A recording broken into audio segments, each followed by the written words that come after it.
What's your problem with pandas? Well, Like actual pandas, or?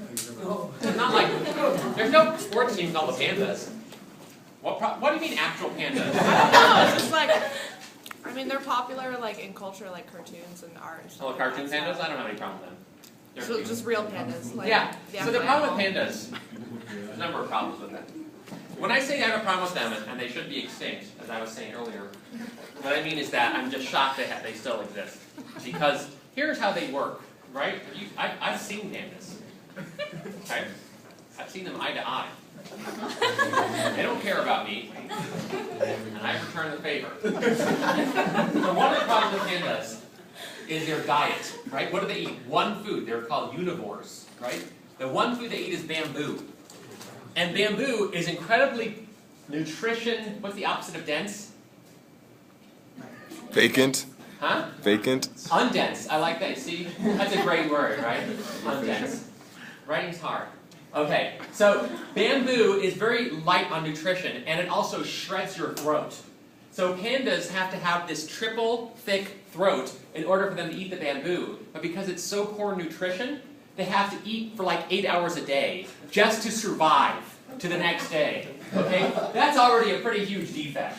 Number two, pandas do not like each other or their children. So what I mean by this is that if a panda has more than one cub, they will just let the other one die of neglect. They'll only have one cub at a time, and they are so disinterested in each other that the government of Thailand literally has to use pornography to get them to have sex with each other.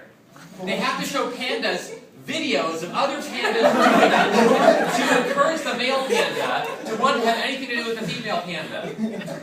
Otherwise, they will just, even though they're in the same room, just hanging out, they want nothing to do with each other. They're too lazy for sex. Okay? Yeah, Kate. Why do you know so much about pandas? Well, really, it was my wife who got on it. She really hates pandas.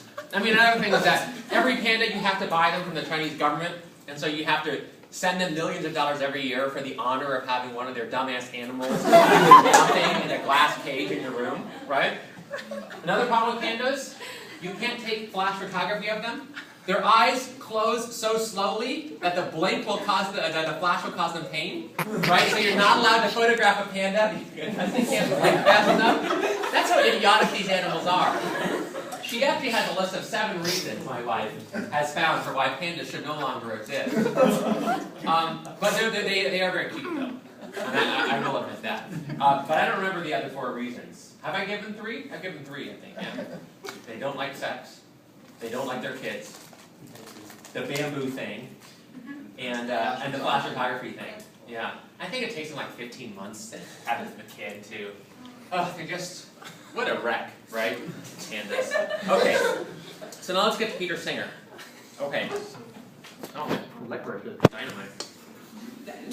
What flavor is it? Don't stop. Just red vines. Just that's what all red vines taste like? Yeah. I thought they just tasted like wax. Good stuff. Okay. If this gets posted on YouTube, I'm probably going to have some ecologist coming and telling me all these great things about pandas. All right. So Peter Singer has this article. It's this article called Famine, Affluence, and Morality. And what he's trying to do is something very interesting. He's trying to do what's called applied ethics. He's using... Wait, what are you doing there? Are you looking at the internet? No, this is you. Oh, you're It's just just- looking at me through your phone. See, This this is- seems like a... seems like porn? There's no porn of me. Look all you want. Okay.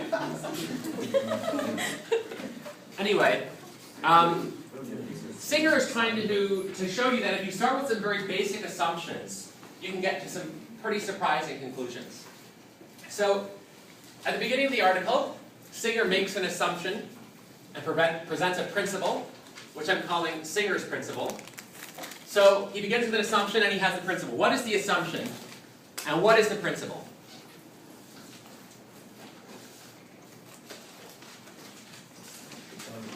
Suffering and death. There it is, right? I begin with the assumption that suffering and death from lack of food, shelter, and medical care are bad. What do you think about that?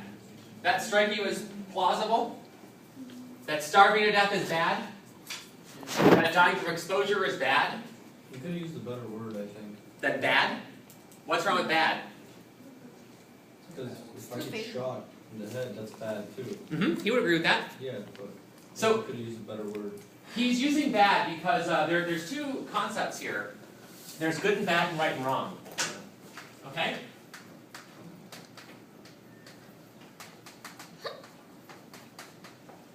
Now, right and wrong, if something is right, it means you're allowed to do it. If something is wrong, it means you're not allowed to do it. No phones. Whereas if something is good, it means it has value. If something is bad, it means it has disvalue. Disvalue is a really rotten word.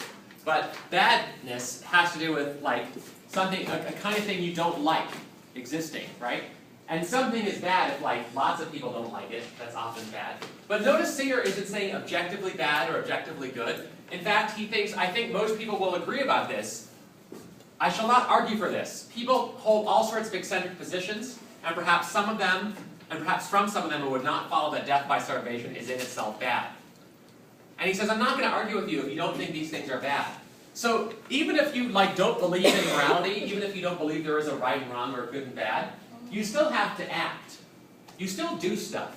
And you still think some things are at least bad from your perspective, or bad from somebody else's perspective. And he's going to say he thinks almost everybody agrees that suffering, starving to death, dying of exposure, dying from a disease, almost everybody finds these things bad, right? Not to their liking.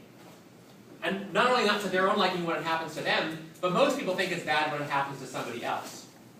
Very few of us are completely unconcerned when